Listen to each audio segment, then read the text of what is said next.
Hello, everybody. Welcome to episode 19 of The Main Stand. Pat Willett, would like to formally dedicate this episode to the undisputed greatest footballer of all time, no debates, closed book, Lionel Messi. What a campaign. What a performance. What a player. He is etched into the history of the sport forever now.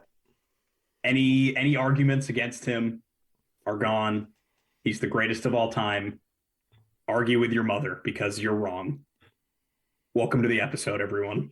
Welcome to episode 19. That was a great little intro monologue, Pat. This is our holiday episode, I guess you could say as well. World Cup kind of recap as we head into Christmas and the New Year.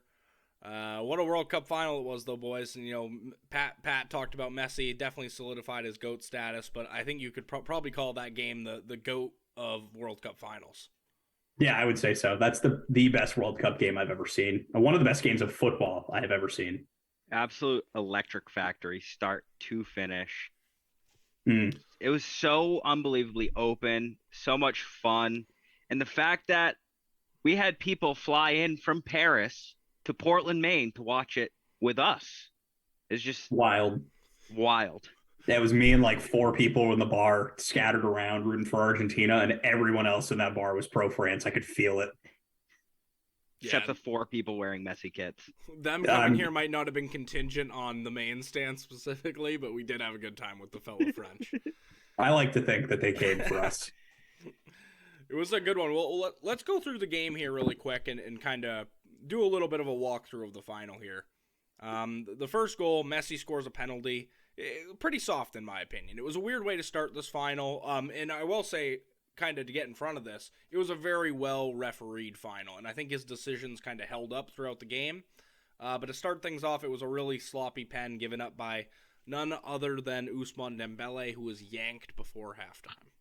One of two players to not get a rating from L'Equipe when they did the ratings for that game. Was Giroud the other one? Yes.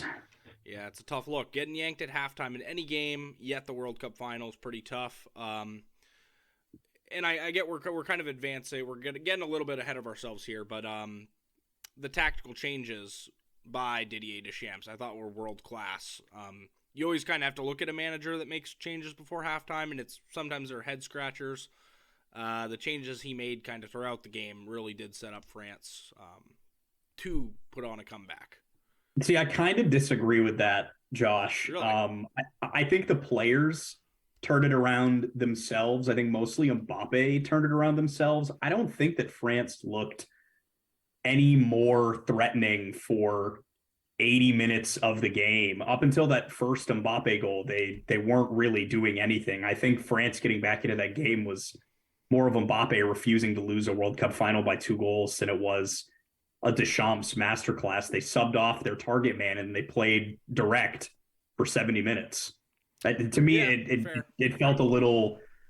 I think Giroud being on the pitch would have done the same thing. Maybe he just wouldn't have had the pace to make Emmy produce that. Yeah. Probably save of the tournament, one of the game-saving save.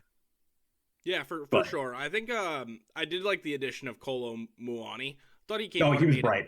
Yeah, I mean, he came on. I know he missed that shot at the end, but he came on and definitely made an impact, I would say. Kanate gets on late. That one's not too big of a change. And Tchouaméni, or Camavinga was the one who came on. Camavinga was the one that came on, and nearing halftime and in outside during the smoke break with all the French fans, they were actually talking about Camavinga and how much they would rather see him in that side. And he came on and I thought played a really big part in that midfield, kind of settling things down and getting the ball forward. Yeah, I think it was more of a thing of like, I don't necessarily think the changes he made, like, they weren't necessarily proactive, but I think the players he took off were really having pretty bad games. That I would agree with. That I would 100% agree with. I didn't think Giroud was offering much, so my prediction for the final was very wrong. But so probably it's still a net positive. Maybe not like, I don't think I was probably wrong to say Deschamps' decisions like really changed the game, but it definitely, I think the people not being on the field made some sort of a difference. I mean, he took off Rabiot as well, so there was a handful of guys in there that, you know. Mm-hmm. But I mean, on the other end of the coin too, Scaloni sticking with the game plan for almost 110 minutes, right? He didn't really make a substitute almost the entire game. The guys on the pitch really, really did the thing. Most of Scaloni's substitutes were with penalties in mind toward the ends of the game. I think Acuna came on for Tagliafico during extra time, if I'm not mistaken. And then outside of that, I don't think he made a substitution. Dybala at the end. Yeah, it was for penalties, and then Acuna came on. I mean, but outside of that, I think Scaloni did that really, really well. I don't think that France getting back into the game, most managers, I think after Mbappe scores that second or even that first, maybe make some really like negative defensive changes to try and shore up the back. But Scaloni just kind of stuck with the game plan, and I think he knew that the guys were up for it, and there was really something special brewing. So shout out to Scaloni too for having a game plan and then really, you know, getting the entire Argentinian team to see it through to the end of the game. I could talk about Argentina all day. Well, let's talk about the second goal, Pat, because we didn't touch on that yet. This is still before halftime. One of the better team goals you'll see, and it was finished off by probably Argentina's best player in the first 70 minutes, Angel Di Maria. Yeah, he was phenomenal. I think that entire move, start to finish, was incredible. The little flick from Messi, the pass to the flick from Messi to McAllister, the crossfield ball to Di Maria, unbelievable finish from Angel, who, you know, cashed in his 1 goal a tournament in major tournaments for Argentina, scored the game winner in the Copa America, scored the second goal in the World Cup final. You know, I wish that there was a camera, just a side note too. I wish there was a camera on Di Maria for the entire 120 minutes, because that man was on an emotional roller coaster for that entire game. I mean, yeah, it's tough to watch a game from the sidelines, especially when it goes that late too. Yeah, unbelievable performance, I think, from the entire Argentinian team. I thought Romero and Otamendi were pretty decent at the back. I think Romero was the better of the two on the night. I was impressed with Tagliafico. I was impressed with Molina. I thought specifically Fernandez and McAllister had really, really good games in the midfield for Argentina. I think that Di Maria was the best player alongside Messi for a majority of that game. I think the work that Messi did with the ball, his ability specifically in that game to really run at defenders, open up space, was great. I think his playmaking was phenomenal. And then just the determination to get Argentina's third goal. He, you know, refused to lose that game. And yeah, I don't have enough positive things to say about Lionel. Yeah, I mean, you can't say much better about him, because he did have like kind of the perfect game. And it was all Argentina kind of for the first, 80 minutes or so. I turned to you once at the bar, actually, Pat, in jest, and was like, this is the worst World Cup final ever. Yeah, 10 minutes later, it was going to extra time because Mbappe scored 2 quick ones. Pat was having the time of his life. Argentina's going to win the World Cup, two-goal lead with 10 minutes left, and I was like, dude, this is the worst World Cup final ever. We have to put an asterisk next to Messi's name because he won the world's worst World Cup of all time. And then 10 minutes later, I was screaming with the French, saying, this is the best World Cup ever. As it was, because Mbappe magic. Not only the penalty, but the second goal. That's a goal that's going to be ingrained in my mind for probably all of eternity. How low he got to the ground on that finish was absolute techers. And the ability to finish, power it past the keeper from there is just unbelievable. But while that was going on, I turned to Trav and was like, okay, so I said 2-2 going into this game. It's going to pens. 88th minute, we're going to get a goal. And then lo and behold, when that happened, he just kind of looks at me. I looked at the two of you, and Josh is going berserk. The comeback from France to really buckle down and make it a game that late in a World Cup final, I think just reignited so much passion, and it actually made it quite a bit more open through the extra time period, which set up for a really, really exciting finish. Yeah, and then the big man for the occasion, Emi Martinez, saves a pen. They missed the second. Yeah. And Argentina are, perfect from the spot and doing it 4-2 on pens, right? 4-2, 4-3, 4-2. 4-2. And yeah, that was it. That's all she wrote. Yeah. France on pens. I had a couple objections with that. I think putting Tchouaméni up there so quickly. I think there was other probably guys on the field that could have gone up there and taken that kick. But Emmy's a really tough. We know he's a tough shot stopper in shootouts. We've known that. I think Liverpool Arsenal a couple years ago, Mitch in the Community Shield, he saved a couple. He saves penalties at Aston Villa, Copa America, you name it. He was the hero against the Netherlands. He's a big man, yeah. So it's always going to be a tough challenge for the other side. I think Hugo Lloris had a shocking, 5 penalty save or 4 penalty save attempts. The Messi penalty really wasn't a good one from him. He really kind of just dribbled it down the middle, and Lloris could have probably had time to stand up and re-save it. Yeah, Lloris moved first. That's kind of been Messi's thing. He missed that first one against Saudi Arabia, and then he went to that run that I think Neymar taught him, the slow run up, and he just waits for the keeper to move.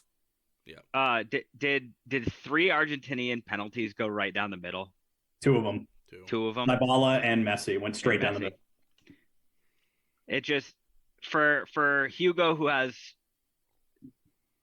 a little bit more experience, that you kind of think that calm veteran presence would bode well in a situation like that, but clearly Emmy just wanted a little more with the hand of God, I guess, or hand to God, as he showed everybody. Lloris has got a little bit of that Spurs in him, it's tough to count on him in a cup final penalty shootout. Yeah. Take Lloris out of Spurs, but you can't take the Spurs out of Lloris. That's the fact. Before we get into more kind of Argentina, the after kind of things that happened in this game, we did talk about me and Pat Mbappe last week and kind of where a victory would put him on the Parthenon of players kind of all time. Even though he comes out a loser here, a hat-trick in the World Cup final, that boosts his legacy up is probably as high as it could go with a loss, right? Oh yeah, he is next up, I think, for our generation. I think it's really going to be Mbappe and Haaland, and then I think if you watch the game, you'll understand that Mbappe is the all-around better player, and this is coming from someone who can't wait to sing the Haaland song when he starts scoring goals again in a couple of weeks. But no, I do really think that this sets Mbappe up quite nicely. I would be very surprised if by the end of his career he wasn't the all-time leading goal scorer in the World Cup by 10 or 11 goals. Yeah, he's so good, man. He's so good. He's unbelievable. To have 12 World Cup goals by 23 in 2 World Cups is definitely not something to scoff at. Dalton too, going around saying he scored 4 goals. That while that was funny and sarcastic, to put 3 penalties past Emi Martinez in the same game is pretty impressive. It's tough. Mbappe had a great game. I think he really was the only player on that French team that refused to lose. He has a certain je ne sais quoi about us, Yeah, that's a deep cut. Those of you that were there on Sunday know exactly what we mean. Switching gears a little bit here, just to go back to Argentina. Before we talk about the celebrations, because there were a lot of them, good and bad. This tournament, another record was actually set by Lionel Messi. Did you guys know that? Which one, Pat? Only player to score in every single stage of the World Cup ever. That's pretty impressive. 3rd cup game too? Yeah. That's pretty cool. Scored in every stage of the finals. You know what I mean? Group stage, round of 16, quarterfinal, semifinal, final. Yeah. Scored in all of them. So that's very, very impressive. Also, very deserved gold ball, might I add. I also went 2 for 3 with my World Cup predictions at the start of the tournament. You did. True. This is true. Something neither of us can say.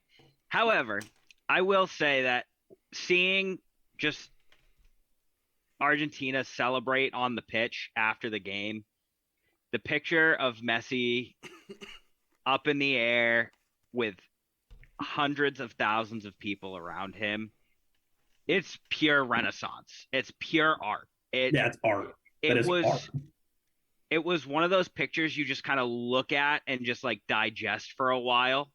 Yep. I found myself that's what I was looking at while Pat's falling asleep driving home. I'm just staring at pictures of fucking Messi just it's not it doesn't seem real. It's like it's got that dream feel to it. It's like this is a piece of history, and when you look back on the game 40, 50 years from now and you see those pictures, it's going to have those same feelings that we see when we see Pele in World Cup pictures and these huge big moments, and Mm. it felt so special. It felt different, and it felt deserved. It was a fairy tale ending for Lionel. Yeah. Also, shout out my guy Sergio I Aguero. was He gonna was on the say you pitch have to talk about Aguero. immediately at. Now we can talk about the celebration. So Aguero on the pitch, like almost seconds after the final whistle blew. He's down there in an Otamendi kit, in like hugging the players, like immediately after the penalty shootout. Apparently, he was offered a spot as an assistant coach on the official Argentinian refereeing team, or not refereeing, coaching team, so he could get a medal, and he declined because he, isn't actually a coach, and if he's going to get a World Cup medal, I think he wanted to get it the right way. But I have my Sergio Aguero pictures with a World Cup now. He might as well have had shin pads on. Was it John Terry that did that one time? Yeah, that's Yeah. exactly what he said. But dude, I just could not be happier seeing him in all of the celebrations. When you look back on that iconic Messi moment that Mitchell was talking about, with Messi being lifted up, carrying around the World Cup, he's on Aguero's shoulders. So, he is right Was it there. Aguero's shoulders? He's I on couldn't see. Aguero's shoulders, right I couldn't there in the see. thick of it. It's I was really, really fucking overcome with emotion when Argentina won that World Cup. I love all those guys. I love that team. Emmy is king of shithousing, and I loved his celebration when he won the Golden Glove. That was That pretty Argentina funny. That was team pretty was funny. In a awesome. country Yeah. that claims to hate everything like that, for him to just pretend it was his dick, it's hard not to laugh at that. That's So comedy. I oh well, I lost my fucking train of thought, guys. Thanks All ADHD. logistics Shout killing out me. ADHD. Um, no, it was carry on, carry on. Sorry, boys. It'll The, come the back to me celebrations right were after we good. stop. The Yeah, celebrations were really good. I think the parade after yesterday, I think it was unbelievable. 2 million people, I think they said were in four, Buenos Aires. 4. double it. Yeah, and they had to cut the parade short and take them via helicopter because people were jumping off bypasses into the open top buses. So That's crazy. yeah, they took them Anything for via a picture. helicopter for the rest. So Anything for a picture. it was pretty The wild. Yeah, the moments after the game were absurd. I think that moment where the last penalty goes in, and Messi just like drops to his knees and is crying happy tears is going to be another moment that just chills every time I think about it. Yeah. The whole game, it was just magic, and it was deserved. It genuinely was deserved. Yeah, for sure. Couple negatives. I mean, I think we all can. Me and Pat were talking about this before. Can we all just say fuck Salt Bay one time for Fuck Agree. Salt Bay. I saw that today. dragging his little ass around the field? I got heated about that, and I forget what player tweeted it out, but I agree with every single letter that was put into that tweet. Fuck that guy. He is so undeserving of touching that trophy. Yeah, He and just shouldn't be able to. exactly. I thought too, and we can. I want to get your guys kind of overall thoughts on the tournament too, but first, it's kind of like a consistent thing we've saw in Qatar. They have to somehow get themselves in it a little bit. Throwing the black shawl thing on Messi before he lifts the trophy. He's the first ever person to lift the trophy that had something else on besides just the country's kit.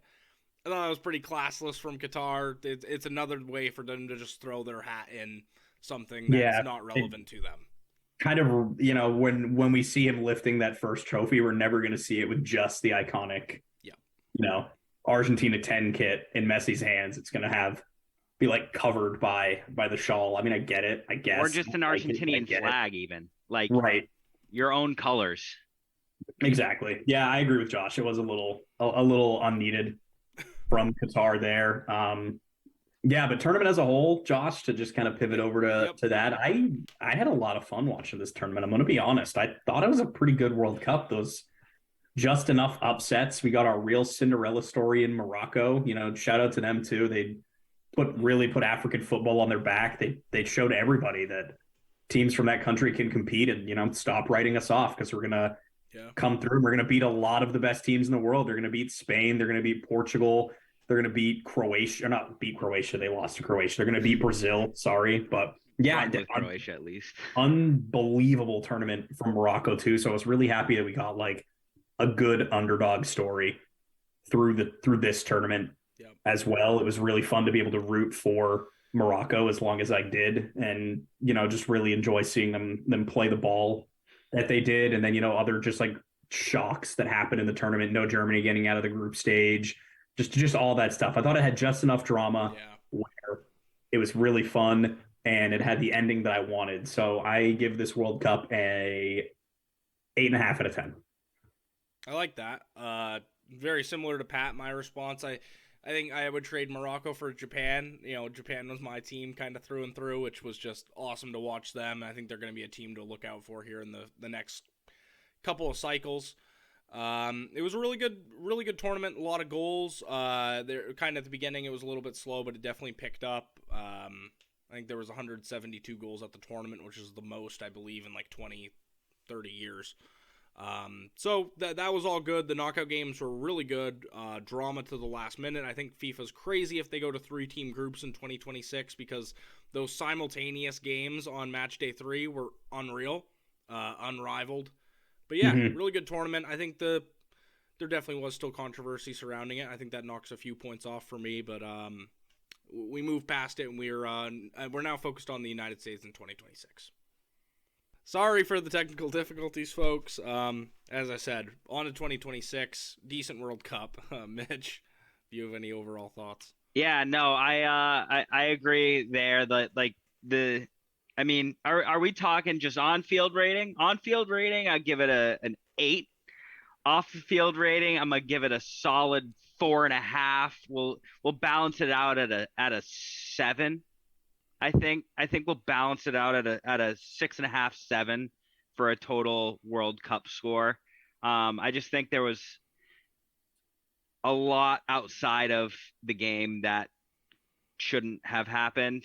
And I think on the field that we've really kind of talked about was phenomenal. It was a lot of fun drama, and I'm glad we got to take time to enjoy football, and I'm glad that the quality of play was better than I think some of us thought it would be going into it, with all of the players wanting to boycott and things like that, and teams just not wanting to be there. I think the quality of play we got was a lot better than I think I had anticipated.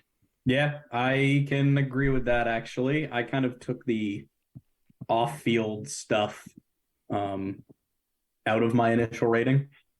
Which is fair. So the play, on the play factor, I think it was a good World Cup. Yeah, phenomenal World Cup on the field. Yes. I do want to my final kind of goodbye point here is just the viewership ratings came in for the final in America. I think they're worth touching on. 26 million, I think, people watched it overall across Telemundo and Fox. That's more than Georgia versus Alabama last year in college football, the national title game, more than any World Series game since '91, and more than any NBA Finals game since Game 7 of 2016. Love that. Yeah, and that's 10 a.m. on a Sunday. Talk about off-peak timing. We're only going up, boys, in terms of audience, in terms of listeners, people who watch. I'm really excited for the World Cup, the one in America. Yeah. And it's only gonna get better too, especially with what we got going on. What is it, next year or 2 years? For what? What is it? Is it Copa? 2. 2 years? Or 1.5, I guess, maybe, because it's in the summer. But so I think just with that 2-year cycle leading up to a World Cup in North America for 2026. It's going to be electric. Yeah, we're going to win the Copa America. The young players too, we saw this year. Us versus Argentina in the final. Lionel Messi's real last dance, because he said he's going to stay on with the national team a little longer. Yeah, I thought about this today too, and I didn't mention it. He's going to play in another World Cup, isn't he? No, I don't think so. He's playing 2 more years at PSG. So I think he'll call it after 2. I can see it. It'll be 37. Do you think he'll play in another Copa America? Yeah, he'll play in the Copa America and he'll call it a day. Well, or he won't. I don't know. I would love to see a 39-year-old Lionel Messi at the next World Cup. Imagine that. I mean, imagine if he wins a World Cup at 39. My agenda is just furthered. put him on the TB12 method, and we'll see him playing in 2 more World Cups. I think the ultimate test to Messi should be he has to go on like a strict cocaine diet and see if he can replicate Maradona's. That's the only way he'll reach like the pinnacle of sport, I think. That's wild. Right. That's wild. But we digress from international football. Liverpool, Man City. It takes place tomorrow, the day you guys are listening to this episode. Oh shit! We have no prep on that. It's a Carabao Cup game. A lot of players are going to be missing. It's a crapshoot of who could win that. But we're back for Boxing Day on Monday. Next week, next week there's going to be a break, but we are going to be dropping content, probably some match reviews, everything like that, and we're back the following week with a full Premier League episode as we get things cooking in the winter. In the new year. And the next real main stand episode will be out in the new year. In 2023. So, with that being said, all of you listening, have a very happy holiday. Happy New Year. Keep rocking with us in 2023. We'll keep coming with the content. World Cup out. Back to club football, baby. Leo Messi's the GOAT. Yes, sir. Deuces. Peace.